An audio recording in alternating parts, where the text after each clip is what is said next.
Hi, I'm Chi, and we have rebranded to the Gamers United podcast. We are here today with Kathulhu and Cat Neutrality. I can't talk today because my throat hurts. I'm gonna just leave it all on Brad. Brad can introduce everybody and all of that. So, hi, Brad. How are you? All right, no, I'm doing well. Thank you, Chi. So, yeah, we got a great episode for you today. Today is the first part in our 90s nostalgia series. So, we're going to be doing kind of an overview of kind of the 90s gaming today, from the early 90s to the late 90s, your Sega Nintendo wars, all the good stuff to the rise of RPGs. And we're going to kick that right off. We have two new hosts that are joining us this week, which is Kayla, also known as Kayla Mariah on Twitter. And we also have Matthew Dayton with us as well today, who was on our PS5 hype episode just a few weeks ago. And Kayla was also on our Final Fantasy VIII episode. That's like right, our very first episode. She was awesome. Yeah. So we decided we wanted to keep them on permanently. And they both offer a wide range of diversifying personalities and opinions, and we think it'll elevate this podcast to another level. So, Kayla, why don't you go ahead and introduce yourself a little bit first, and then we'll pass it off to Matthew. Okay, my name is Kayla, and I'm an artist on Twitter. So I draw a lot of gaming and anime fan art. I've got a 13-year-old, and I'm married, and I have a crap ton of cats because I foster them. And that's basically really all. I love video games. Final Fantasy VIII is my favorite, and I'm excited to talk about the 90s. She is on Twitter as @Kayla Mariah. For those. Oh, my bad. Yeah. No, it's okay. I'm just like. So I actually have two. It's @Kayla Mariah, KaylaMariah. That's my main account, and then my art account is Kayla Kinda Draws. Don't worry, that's spelled as Kayla Kinda Draws for those of you that don't know how to spell. Yes. It's all one word. All right, so Matt, why don't you go ahead and introduce yourself again and just tell everybody a little bit about yourself. Cool. My name is Matt. I am a gamer, obviously. I am an artist, an entrepreneur, and I like to make video games and talk about video games. I'm obsessed with Lara Croft. I draw her more than anything on this planet. I also draw like Kayla. I just post my art all over my single Twitter, which is @Matthew Dayton, and Matthew is spelled MATTHW just because I didn't put an E for some reason. For those of you who don't know, Matt doesn't know how to spell his own name. I don't. I thought it was Matthew this whole time, and I'm very disappointed. Get that legally changed someday. All right, so we got two guests with us today. First, we have Katie Reed, and why don't you go ahead and introduce yourself, Katie? Tell us a little bit about yourself. Hello. My name is Katie. I'm @Cat Neutrality on Twitter. I am a graphic designer who mainly talks about trying to get a job on Twitter and I feel that. much of a pain in the butt that is. I have 3 kids. I just blanked on their ages: 12, 10, and 4. All redheaded. Oh. It's so fun in our house. Oh my god. And yeah, I've been playing video games for as long as I can remember.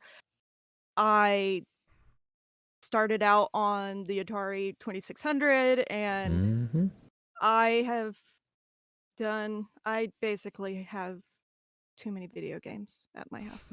You never have too many video games. I was gonna say no such thing. Did you see me post Brad's setup yesterday? I don't know. He literally has like a ton of pop figures and then a ton of video games. It's just all out His there. setup is There's gold. hundreds of everything. Let's just be honest. Yeah, it's just a big mess. So there's no such thing. Yeah. Have you guys seen his best part of his collection though? What? What is It's that? a Tomb Raider drawing. Oh, yeah. Of course. Pretty Of course, awesome. yeah. It is a pretty great Tomb Raider drawing. I It can't is wait great. to get that framed. I got to find the right color. I'm still looking for the right colored frame. I got to do some more research into that. I can't wait to get that hung up though. But then today, my dear significant other, Kathulhu, as known as Groggle Vision on Twitter, is also here with us. Why don't you talk about yourself, Bill? Yeah, so I'm Bill. Chief found me out front, asked if I liked Nintendo, and I told her I really liked Mario Cantone from Sex and the City, so she said that was good enough.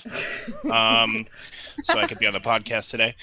I shit post on Twitter. I play the video games. I drink the beer.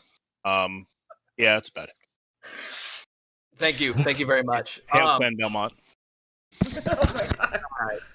All right. Well, it's like I said, it's a pleasure to be here with all of you today, and we're all really excited to dive into this '90s stuff. So let's go ahead and jump right in. So we're gonna go ahead and start with an early overview of the early '90s here. So we're gonna start with 16-bit gaming. So as we know, in the '80s, 8-bit gaming started with the NES.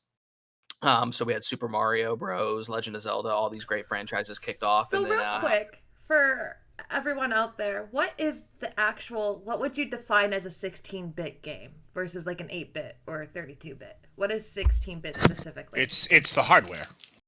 Okay. Mm-hmm. But like, It's simply the processing speed and capability. Okay. That's really all it is. You could just see an increase in pixel count on the screen, basically, and speed of processing. And like So- the colors and stuff like that. Yeah, too. of course, yeah. For Yes. instance, the N64 is literally just called N64 because the console's 64 bits. Right. Whoa. It's a lot of buzzwords. That's Yeah. really it? Yeah. Oh, Yeah, wow. that's My it. mind's blown. Holy Basic. shit. I learned That's something why I all kind of day. stopped after the Nintendo 64 because it's like we can't do this anymore. Right. Yep. Nintendo 10,000 bits or 1 gig. I don't know, whatever sounds Oh, cooler. no, 738 megahertz. Yes. So yeah, we had the rise of. All right. So yeah, we had the rise of 16-bit gaming. So yes, we saw more detailed sprites and stuff like that. Mhm. So worlds were a lot more detailed. Games like Super Mario World, you saw more colors in the trees, environments. You saw more Mhm. dirt, grass, stuff like that. Final Fantasy games became more detailed with their overworlds And their you got to see music. more. The music. And is The awesome. Legend of Zelda: Music. Link to the Past, which I would consider one of the most beautiful 16-bit games ever made, was really Mhm. really striking. Truly. Had a lot of just a lot of 2D details to it that you just at the time was just mind blowing. Link's So- bouncing hat. Yes, Link's bouncing hat. Animations were up there, so you got to see a lot, and music was able to tone up to 16-bit tones instead of 8-bit tones. So yeah, let's Yes. talk about that. What kind of impact do you think at the time for those that were there? What was that impact like, seeing the transition from 8-bit to 16-bit?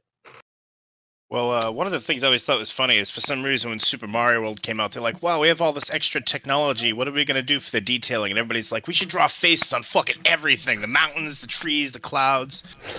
So, but yeah, And you get a face. the Yeah. detailing alone right off the bat, it enabled reading from the cartridge for additional data. So if they wanted, they could pump extra processing power right into the cartridge, which is something they could never do before. Whatever the system could run, but now they had the ability to take the 16 bits and have them uphold an additional threshold from the cartridge. So maybe not so much in the early, but the later stuff like Star Fox and Super Mario RPG, Donkey Kong all got bumped in power because the cartridge could readily read memory right from there as like a backup. So it makes a huge difference right off the bat. They can start to pump additional resources into the console right from something out of a package. And So I that's how we like get 3D and stuff. it was also just the animations of it were just so much smoother and more Mhm. almost cartoon like, and you kind of got more into it. I think it took you more into the world of what Yeah. the game wanted you to be in. Yes, definitely. I definitely remember the year that I got a Sega Genesis, which was technically the first 16-bit console. Right? Didn't it come out just before the Super Nintendo? Yeah. I remember we plugged it in, and when Sonic did that first loop around, one of the millions of loops in the levels, it was just like completely mind-blowing, and it's so silly to go back and look at that and say, I remember my dad going, whoa, how did they do that? Because characters had never gone upside down, as silly as that sounds. So, yeah, and there had been games where characters had gone upside down, but to see it moving that quickly on a screen with such lush worlds, lush for the time, with all the flowers dancing around and everything in the background. There's there's a lot going on. Faux specular compared to what shine it from the used to be. sun. Yes, exactly. So it was really a huge monumental shift in what our understanding of what graphics capabilities could be, despite the fact that we'd already seen these types of things in arcades. To see it on your home on your TV was really mind-blowing. Awesome. Yes. So and, a game. Oh, oh, sorry. sorry. Go ahead, Kayla. I'm sorry. Okay. Well, I was just gonna say a game that actually kind of showed the difference between the two that I really liked when I was younger was Pitfall on Mm-hmm. the Sega, because there's a secret level that you can play where you can play like the original Pitfall, like a level from the Atari, and I started playing on like the 16-bit era and stuff is what I started on. So Mhm. I remember playing Pitfall and getting to that secret level and just being like, this is insane how you can just really feel the difference and see the difference Absolutely. and how far video games have come. Definitely. And that wasn't like a huge amount of time in between like the original Pitfall and Yeah, there really wasn't. it was Pitfall Mine Adventure, right? Is Yeah. that what you're talking about? Okay. Yeah. Yes, I love that game. So the I did original too. I played Pitfall it was all the actually on time. Atari. Yes. Yeah. The original. Yeah, this was a original, remake. obviously. This was yes, a This was the remake. new Yeah, one. this Yes. is like Pitfall, whatever his name is, son, and I think Yeah, it's His his. Yeah, kid that's and right. That's right. It's his son. It's been And- It so was long. Pitfalliana Jones, right? basically yes. Basically, Yeah. yeah. Yeah. So Like it probably helped pave the way for like Tomb Raider. Hey, don't say it. Don't say it. Oh. I said paved the way. I know. no, it's true though. Pitfall, I think it was one of the original platformers, and I think it did kind of pave the way for the modern platformer and eventually modern adventure. It laid down the dirt path through the forest, which Lara Croft carefully placed bricks along Yes. for the rest of the world too. Yes, Yes. I'm Easily not struck. disagreeing with that at all. No, everybody respects the Tomb Raider opinion. So I with, know. I know. with the rise of 16-bit gaming, though, we got we got into the rise of RPGs. Mhm.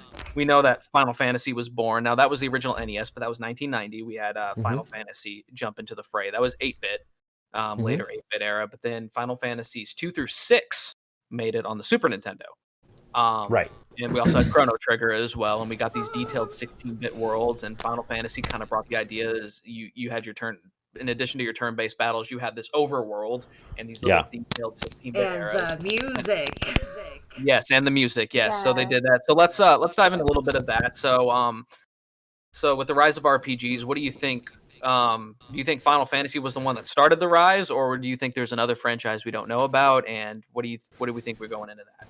What do you think did? I do think Final Fantasy started it, and here's So but I- yeah, It that's depends just my upon the opinion. country. It depends It upon the depends- country. well, and your access. Yeah. I know, like a lot of my friends played games like Earthbound and Oh, Dragon yeah. Warrior and Definitely. old school Final Fantasy on the original Nintendo, and those were, although not as story heavy. Obviously, we got like 1 and then 2 and then 6 or something like that. But the stories drew me in the 8-bit era, but I would definitely say in the 16-bit era with the capability to perhaps go much deeper with your narrative. It really drove RPGs. I don't know if I would say, even though Final Fantasy is definitely my favorite RPG, I guess that may be the after one you- that pushed it mainstream. After you brought up Earthbound was also very big in the early 90s as Yeah. well. And it Oh, yeah. actually defined a Yes. lot of RPGs today, like modern RPGs. Well, Absolutely. Earthbound was completely different in terms of Yeah, most it was like two It had a different lot of- for things. sure. Yeah, it had a lot of features that you didn't see a lot. I mean, the closest thing we've ever had to Earthbound since Earthbound is Undertale. Which Yeah. is like almost all my favorite games. So Yeah. yeah, that's why I'm like Definitely. so conflicted because he brought up Earthbound. I'm like, shoot, like Yeah. It was Earthbound was should- deep. Earthbound. Undertale started as an Earthbound mod, so that's one of the Oh, main I didn't reasons. know that.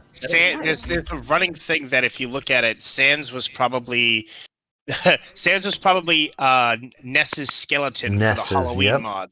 Hmm. No, I swear to God, there's early mods that Toby Fox had made for Earthbound with broken up, like not so ready versions of Megalovania on it. It's 100% an Earthbound mod turned into its own game. That's Did not impressive. know. But like, back to all that, like the Final Fantasy games, though, and then not even Final Fantasy. I think Chrono Trigger to me defined RPGs more than the like original Final Fantasy or Final Fantasy 2, because Chrono Trigger had a big story and it was open world. It was an open world game. Like, it was kind of linear here and there, but to me it was open world because you can beat the game at any time.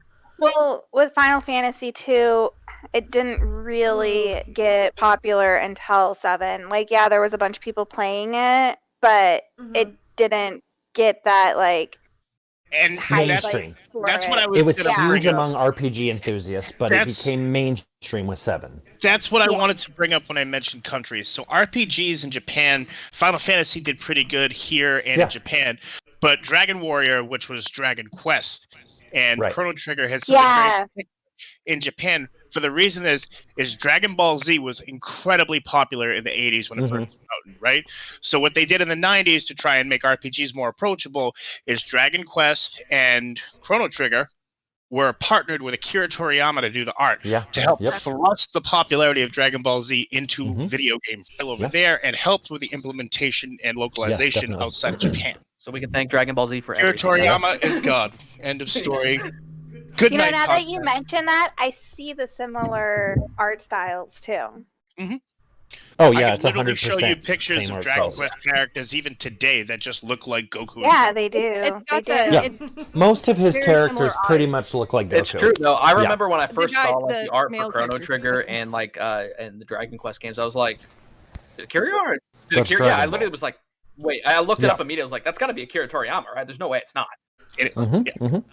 Like even today. I will say that although I did love Chrono Trigger and Earthbound, that Final Fantasy was definitely the RPG that made me realize that RPGs are the way to go for stories and character development. Absolutely. See, I didn't have a Super Nintendo until much later. Yeah, so me either. the selection of RPGs was it was smaller. Well, but... Genesis. Sorry, go ahead. Continue. Oh, you're fine. Yeah, the one that sticks out to me the most is Shining Force for the Genesis, because it was just, I feel like that story was huge. Like I feel like I don't even remember, which I don't remember a lot of things. Sega had a pretty strong showing when it came to RPGs and Japanese-styled games in the 90s. Do you know what was Sega's biggest problem with RPGs in the 90s? They were super unapproachable. As good as they are, as somebody seasoned, those Shining Force, what is it? What's the other one? Panzer Dragoon. Panzer Dragoon. What's the really popular one? The Phantasy Star. Oh my god. Yeah, Phantasy Star. I've tried to go back and play Phantasy Star. I've beaten a million RPGs. That game is hard as hell. Yeah, for sure. It was far more. They were more Japanese in their approach. Like Final Fantasy was definitely an Americanized series. It was very popular in America, and they decided to kind of. I know it was very Japanese in its design, but it's still toned way back, and you can tell that American Western design had a lot of influence in it, whereas most Sega games did not. If you can't figure it out, if you can't figure out the extreme difficulty of the Japanese RPG, then you're probably not going to make it very far in a Sega RPG. Too bad. Yeah, unforgiving, not telling you what to do. Tell you. Sometimes you don't even know what the abilities were until you used them a couple times. Like, what the hell did that do? What does that symbol mean? Yeah, authentic Japanese game design. Too bad. Figure it out. Yeah. Shin Megami Tensei 2 said every hallway looks the same, and if you don't like it, go buy the guide for $40. Like, yeah. Oh my god, that's how Star Ocean is. Yep, Star Ocean also. Oh, I love Star Ocean. Another amazing 90s RPG, by the way. Yes. So, yeah, we have a lot of good ones. And since we're getting into, with the RPGs and the difficulty, we're going to talk about difficulty in games a little bit later. But now we've got, in the 90s, we kind of have what I would consider the first modern console war between company marketing, Mhm. and that was the Nintendo Sega rivalry, and that was also, I believe, the first mascot rivalry. We had with Mario and Sonic. Now you're pitting Mario and Sonic against each other, and you've got two gaming giants that are kind of fighting for your dollars. To be Yeah, fair, today Mhm. I'm gonna say something. Like today, like you'll see people who really like Mario also really like Sonic. So it's been 30 years has done a lot to gaming. But part of that is because Sega collapsed and had to become a Yeah, that's third-party what I was developer. gonna Yeah. say. If that wasn't the case, Nintendo fans would still be frothing at the mouth over Sonic the I Hedgehog. also Also, still you would be never like see a Sonic and Smash if Sega console hadn't war pulled for the sure. console. Yeah, Yeah. I was gonna say, well, another thing too you got to remember is as we're in 2020, the taboo of adults playing video games doesn't exist anymore. But when you were in Right. the 90s, it was a kid thing. So Sonic versus Yeah. Mario wasn't a conversation you would have over the phone with your uncle. It's a Right. slap fight between you and the rich kid down the street. Yes, Yeah, exactly. Yeah, exactly. Your mom goes to college just like Donkey Kong. All right, whatever, Oh kid. my god. Yeah. So with it now, I know I was, I didn't get to experience the rivalry firsthand, and I mean, she and I are only 27, so we kind of we missed that part of it. So for those that were living it, what was it like to see all of that rivalry going in? What was the culture like back then? It was so weird, honestly. Like, because I remember, you're just excited about you got a Mhm. game, you want to talk about it. You're like, oh my god, have you guys played, the new Sonic or whatever? The game's so cool. And then all of a sudden you've got someone, yeah. And it was just like, and they're like, oh, you're stupid. And I'm like, wait, Yeah. what? hmm So it's not limited to today on Twitter. We had this No, it's shit back in exactly the the 90s same. too. It has not changed. I think I touched on this a little bit during our last episode, but I just remember I had no idea what a console war was. I wanted a Sega Genesis and a Super Nintendo. And so I walked into the arcade, and back then Nintendo released a lot of their games on arcade still, simply because the processing power was not there for the game designs that they had on home consoles. So I walked in, and these two people they were probably 17 years old at the time, were playing a game called Killer Instinct, which I'd never seen before. And they were playing it and talking about how amazing it was and how this processing and 3D graphics and, it was pre-rendered 3D graphics, but regardless, it was CGI, two-dimensional characters. And I was like, wow, they were so hyped about it. And I said, this is really cool. Is this going to come out on Sega? And they were that was my first moment of understanding of the console war. And they were like, Sega could never do this. This was designed for Super Nintendo, and a Sega Genesis is incapable. And I'm like, but I play Sonic? I don't understand what's happening. Like, Sonic moves so Like, fast. Sonic's cool. Yeah. And they're like, no, Sonic's dumb, and what are you talking to me? And that was my first experience with console wars. And when I realized, despite seeing it on commercials, it was like KFC versus McDonald's. Of course they hate each other. They're both trying to get the money from your wallet and feed your stomach.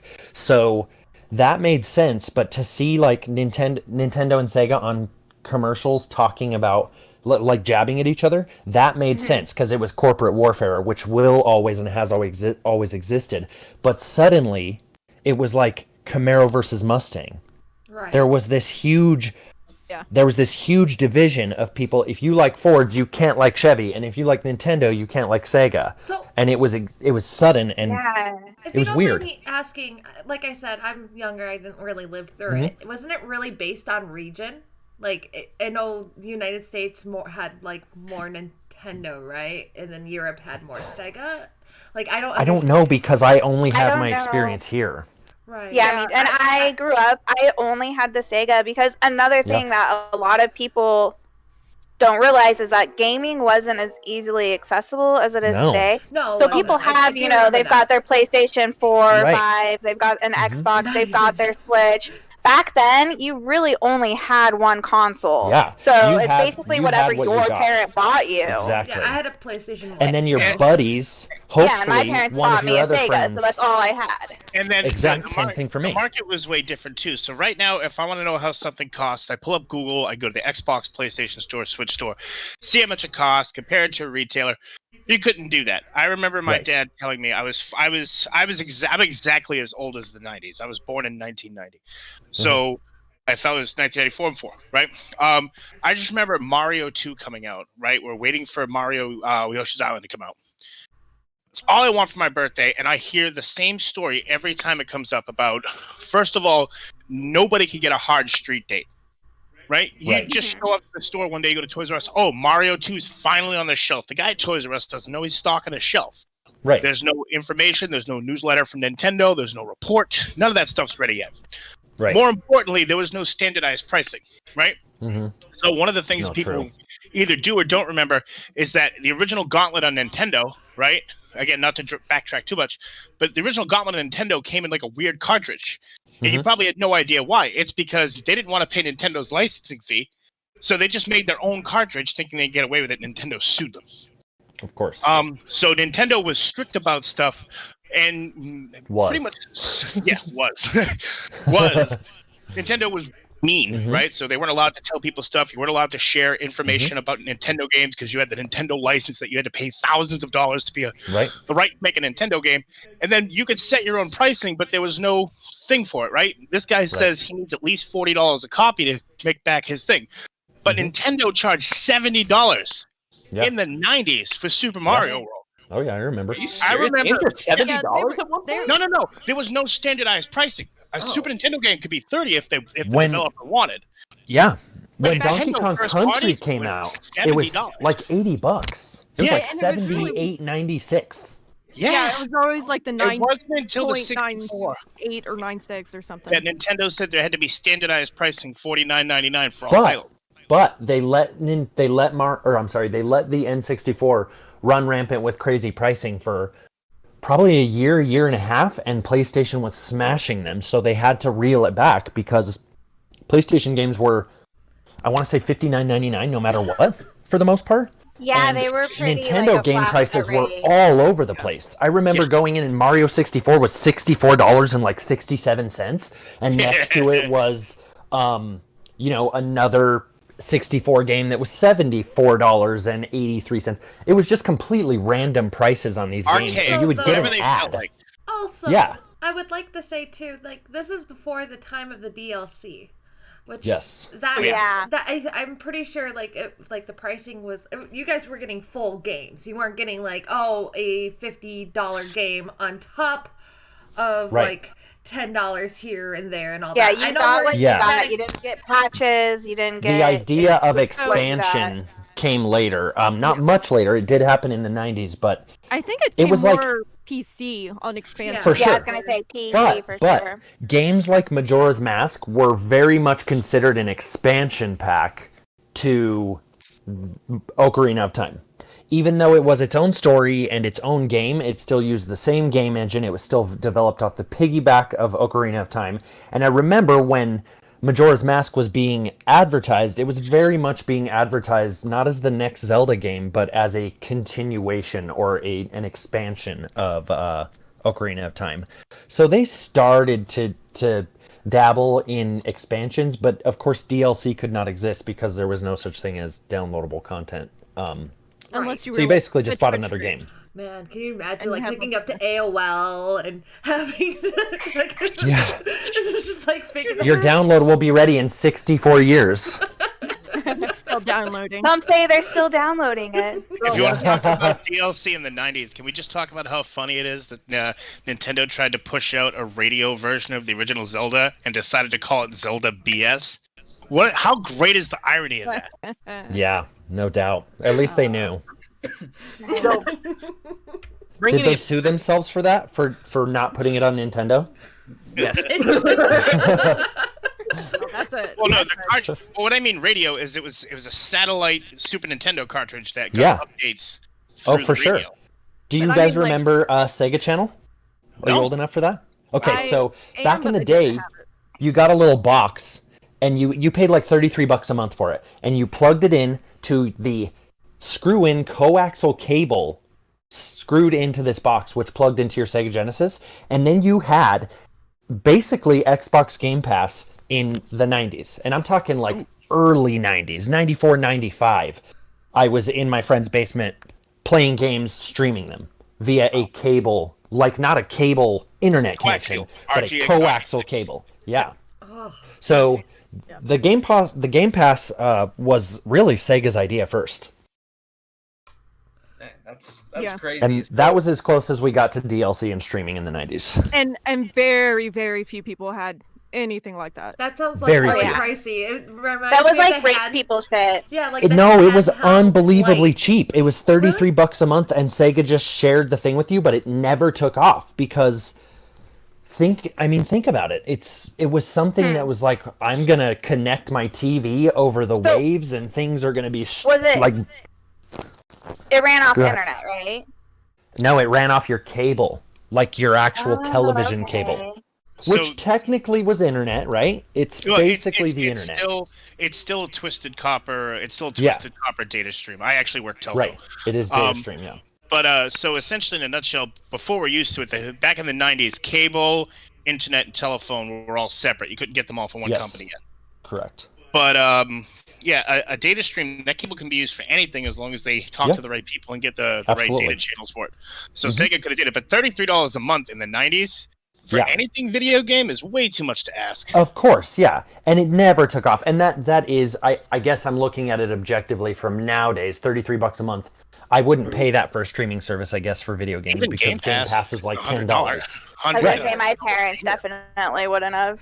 Yeah, my No, parents family didn't. wouldn't have either. I only knew one person who had it Well, my and entire life, so. We had a fight just to get Pokemon Silver. Where the hell is your parents Yeah. getting $30 a month? Yeah. Well, I know, like, I'm from kind of a smaller area, and like I personally didn't hear of Sega Channel until much, much later, so that wasn't even an option, I don't think. Well, and advertising Like it was back then for already video gone by games then, was or- hard. Oh yeah, it was Because long our gone.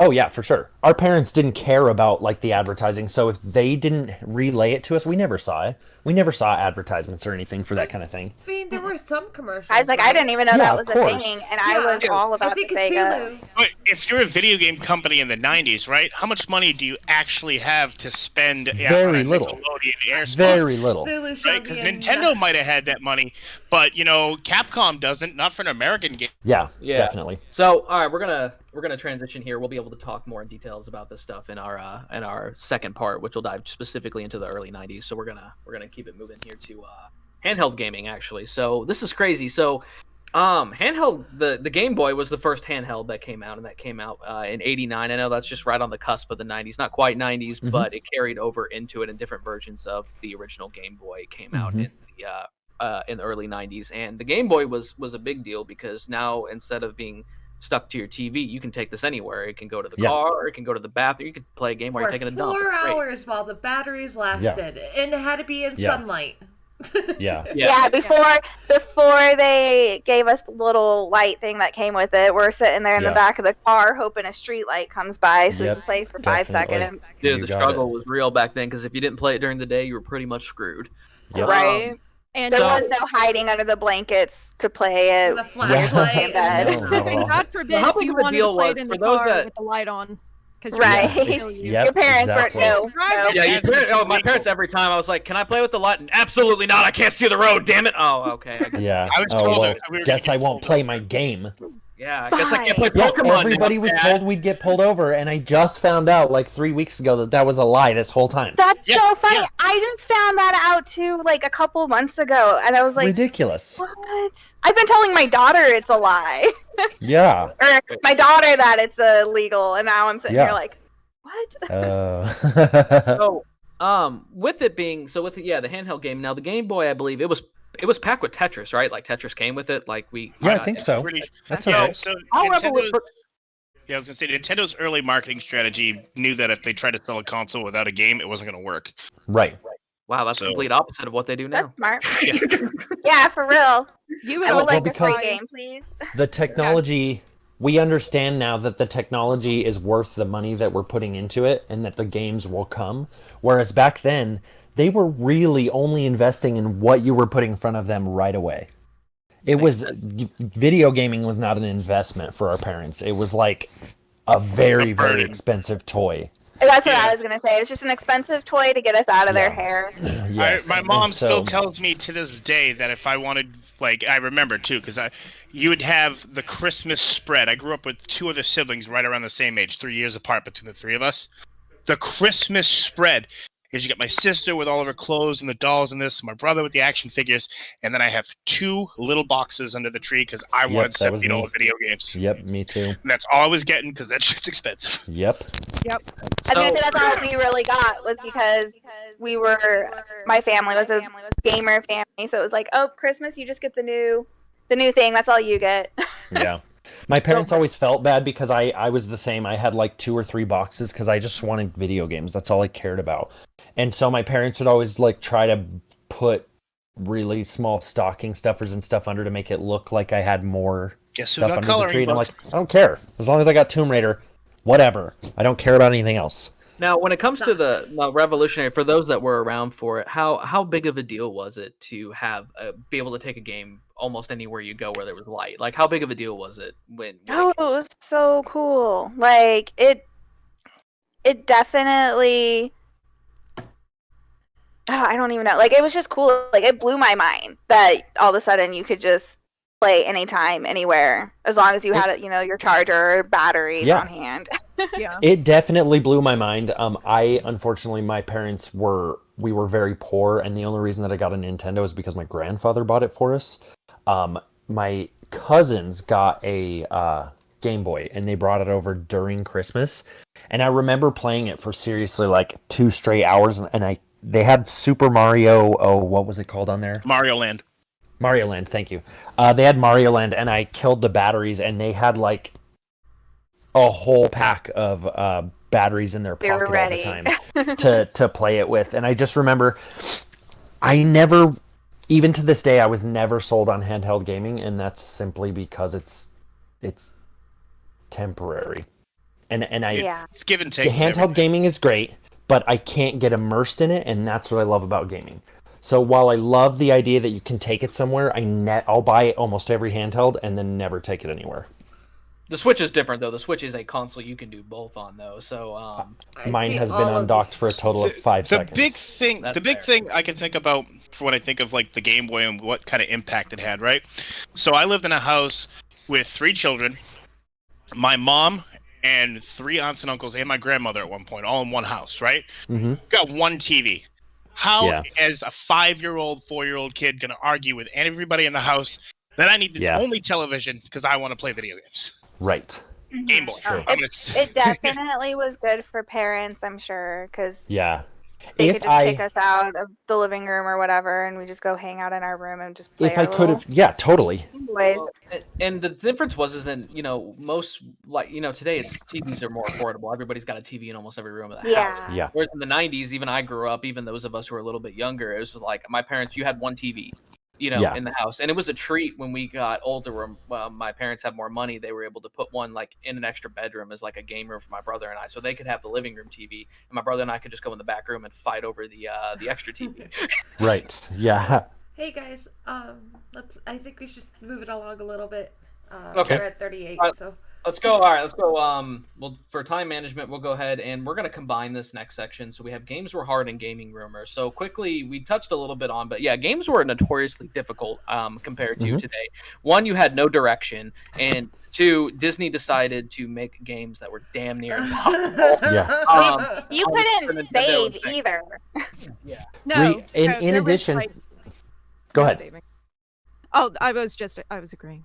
Yeah, and in addition to not having any direction, you had to go to the rumor mill at school or your local friend group and be like, hey, have you gotten past this part? Or do you know what to do here? Or I keep dying? Or, there was really no way to figure it out. Backlog hell, right? Google wasn't even alive yet. Right.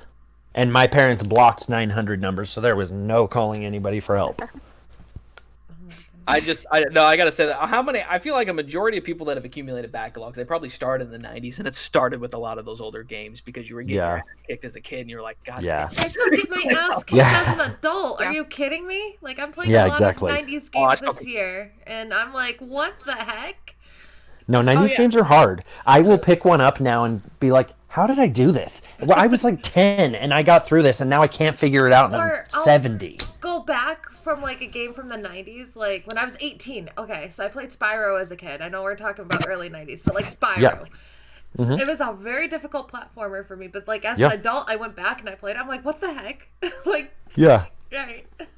No, Right. it's That's so funny crazy how because it works. I used to be amazing at the Disney ones, especially Lion King. Like, Yeah. my Yeah, Lion King daycare, too. when my daycare had a Nintendo for us to play with, and we only got like I think it was like 15 minutes each, because there's so many Yeah. kids and all that stuff, so we got like a 15-minute time limit.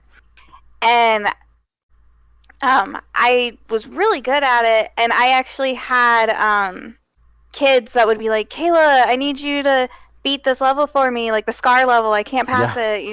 So I was always, and like my teachers would always get so mad because they were like, weren't you just on this? And I'm like, hey, they want me on it. Yeah. But if I played that stuff again, like, actually I did. I played it on the PC not that long ago, and I couldn't even pass the first level. No, it's so difficult. So let me ask a question to Kayla real quick. What was it like being a badass and then losing that ability as an adult? Devastating. Like, I used to be so amazing, and now I'm over here crying because I can hardly beat freaking my daughter on video games anymore.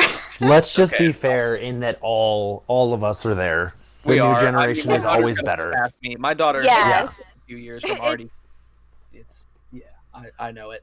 Yeah, Katie's got 3 kids over here, so she's Katie, probably all used to how it. good are your kids? Are they wiping the floor with you yet?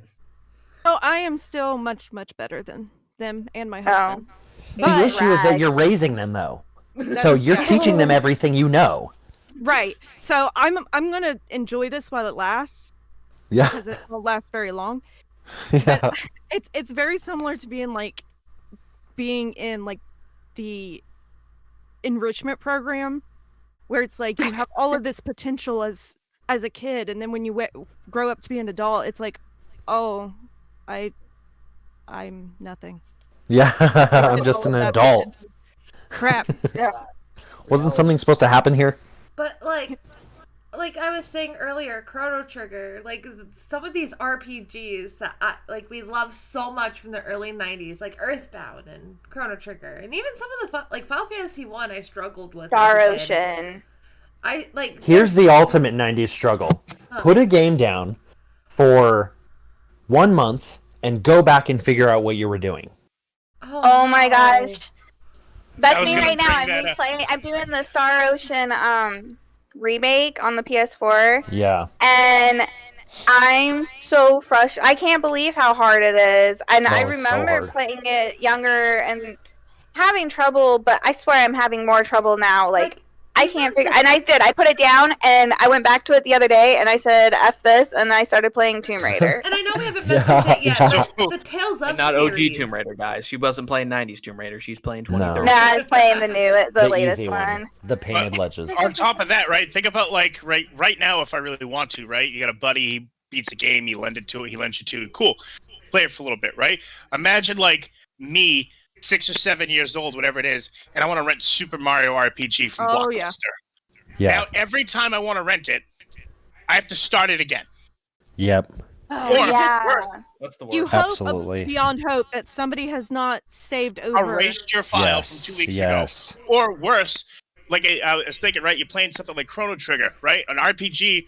For the most part, if you look around, you can find what to do. But sometimes, no matter what you do, no matter how good you are at these, you just don't get the hint of where you're supposed to go, right? I can't go to Google. I hope somebody down the street's also playing Chrono Trigger. Yeah. You Like, guys remember 'cause Game otherwise- Shark? Oh yeah. Oh yeah. Oh yeah, of course. Yes. Game Genie and Game Shark. Oh, I was like, game- I never used them, but I was always jealous of the people that had like the codes and all that stuff. I Yeah. did in the early 2000s. I didn't in the 90s. So. I will show you my Game Shark CD. I still have it. that's pretty shit. That's awesome. Yeah. And the memory card. The memory card you had to I plug in. remember my cousins. Yeah, it's like my cousins had the memory card one, and I was so Mhm. jealous because I was always like, "How did you do this? How do you get Yeah. this? Like, how did you Yep. do?" Like, I really thought they were just amazing, and they're over here like, Yeah. "Oh, I entered this code." I remember when Sonic 2 came out, and I went to the store because I was obviously going to rent it. And there was somebody playing Sonic 1, and they were at Starlight Zone, which is like level or world 5. And she had 25 lives. And I looked at her and I said, "Are you using a Game Genie?" And she said, no, I did this all by myself. And I just remember thinking, that's impossible. And now I go back and play Sonic, and I have like 80 lives by level 4. And I'm like, I don't know. It's just, it was hard to discern whether people were doing things without the Game Genie and the Game Shark back then. Yeah. Yeah, all right. Yeah, exactly. So, to keep on for the sake of time here. So we're going to conclude our final Early's 90 overview. So we're talking about gaming rumors. Now, gaming rumors obviously were very different from what we see today. We didn't have the internet, Twitter, social media, or anything like that. Like today, you hear rumors left and right. Somebody on 4chan, Reddit, or whatever is constantly telling you something, or there are actual insiders that have leaks. Some type of leaks, some type of leaks, some which are true, some which are not. But they create these conversations around and build up, different types of hype and have everybody either really happy or really disappointed. In multiple ways. But in the 90s, you didn't have that. You didn't have the ability to do that. So what was that like? For those of you that were doing that, what was it like to try to figure out gaming rumors or hear about new games? What was the world like that? A lot of it was magazines. Go ahead. Yeah, a lot of I magazines. assumed that's what it was like, I know Game Informer, I had a Game Informer in like 2001, but I don't know how old Game Informer is. I don't know how old it came after things like Electronic Gaming Monthly and Game Pro. Okay. Like, and wasn't and Nintendo Power around though? Yeah, Nintendo Power's around since the 80s, Yeah. I will say that rumors in games were a lot more fun back then, simply because there was something magical about going to school after a weekend of playing, let's say, Mario World, and you go to school and everybody's talking about something you didn't even find or know about in the first world. And so you get all this hype to get off of school and go straight home and try to do that thing that people are just talking about. You had no way to verify it was real unless you saw it with your own eyes or did it yourself. And everybody was just constantly talking about all these secrets that developers put in there. And a lot of them were silly, like pushing, adult limits and things like that. But there was a lot. This internet. 1 second. Centered more around what you could do in the game, and it was really cool. It was different. You could bring Aerith back. Yeah. Oh my god, really? Final Fantasy VII. That's hilarious. Yeah, it was a huge rumor, and I huge. remember. Oh yeah. Like, I went out of my way. I tried so many things because I was like, well, if you can. And then I even bought the guide, the gaming guide, because I was like, it's got to say it. And it didn't say anything. That sounds like a prank that Kathulhu would do on me. Like, no, he would be like, oh, by the way. Older than my assholeness. Trust me. Yeah, that was my first gaming rumor I had ever dealt with. There was another Final Fantasy VII rumor that there was a card that you could get that had infinite gil on it. Which, playing the game now, I'm like, why did I even want that? Because you don't even really need gil in that game at all.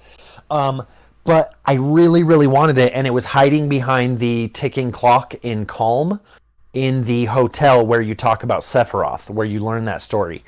And I can't tell you how many hours walking and just back and forth around that stupid clock, pressing X every single playthrough. I tried it for years because somebody said there's an infinite gil thing behind the clock.